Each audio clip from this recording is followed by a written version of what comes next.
माता का संस्कार किया। संस्कार करने के बाद मैं उत्तराखंड में बड़े संतों को मैंने ढूंढा, लेकिन संत मुझे कहीं मिले नहीं। एक सुरम्य वातावरण था, बड़ा सुंदर वृक्ष था।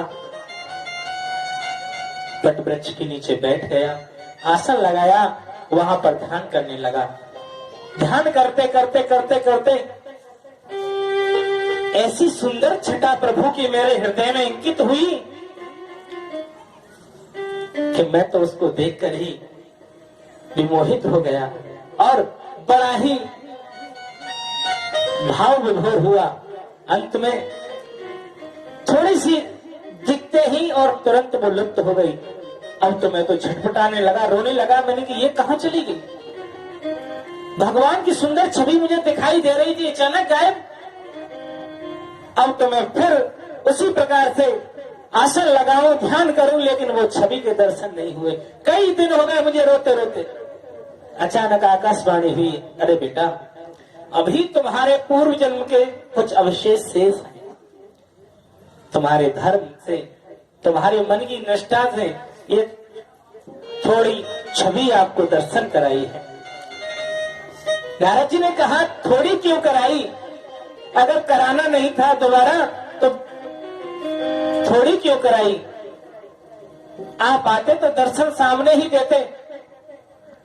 भगवान ने कहा, अरे बेटा,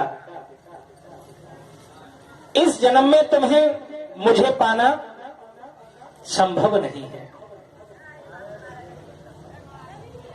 नारद जी ने कहा, जब इस जन्म में था नहीं संभव, तो आपने मुझे अपनी रूप सुधा क्यों दिखाई? भगवान कहने लगे, ये रूप सुधा की चटनी चटाई है भाई। क्यों? क्योंकि हो सकता है भजन करते करते ये सोचने लगो कि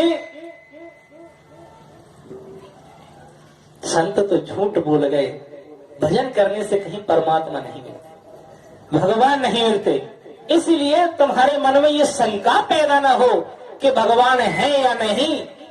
इसीलिए ये मैंने अपनी रूप सुधा की चटनी तुम्हें चटाई है।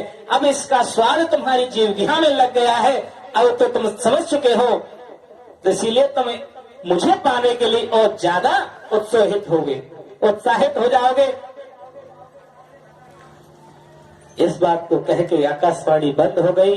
उसके बाद मैं भजन पर फिर बैठ गया। कुछ समय बाद प्रलय हुआ।